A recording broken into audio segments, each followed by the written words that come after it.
अफ़गानिस्तान के विदेश मंत्री आमिर खान मुत्तकी इन दिनों भारत की यात्रा पर हैं और इसी दौरान अफ़गानिस्तान और पाकिस्तान की सेना के बीच सीमा पर झड़प हो रही है।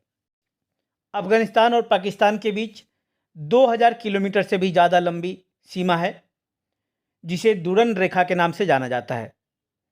वैसे भारत और अफ़गानिस्तान के बीच भी जो सीमा रेखा है उसे दुरन रेखा ही कहा जाता है।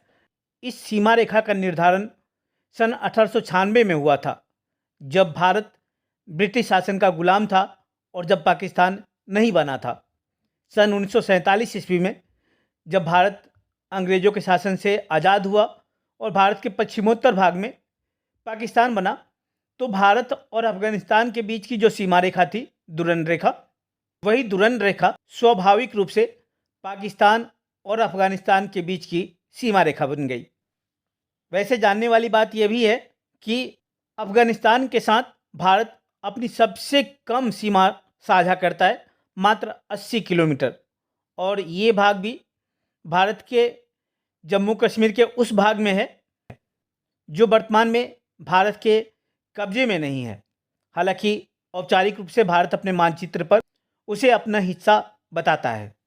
जो भी हो, भारत और अफ़गानिस्तान के सदियों पुराने रिश्ते रहे हैं।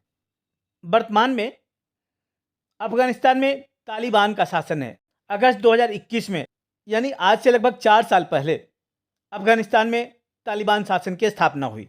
सन 1990 के दशक में ही पहली बार अफ़गानिस्तान में तालिबान के शासन की स्थापना हुई थी और तब भारत ने तालिबान शासन को समर्थन नहीं दिया था, तालिबान को मान्यता नहीं दी थी।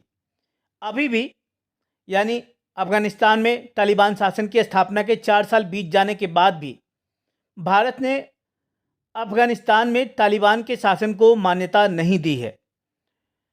तालिबान भारत में एक कट्टरपंथी सोच का पर्याय है।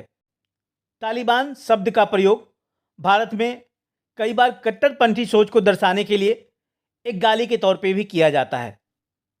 अंतर्राष्ट्रीय स्तर पर अफ़गानिस्तान में तालिबान के शासन को समाप्त करने के लिए कोई भी प्रयास नहीं किए गए हैं और यही वजह है कि भारत जैसे कई देशों को अफ़गानिस्तान में तालिबान शासन के प्रति अपना दृष्टिकोण बदलने पे मजबूर होना पड़ा है। रूस, जो भारत का आजमाया हुआ मित्र देश है, वो पहला ऐसा देश है जिसने अफ़गानिस्तान में तालिबान शासन को मान्यता दी। भारत भी धीरे धीरे इस दिशा में कदम उठा रहा है।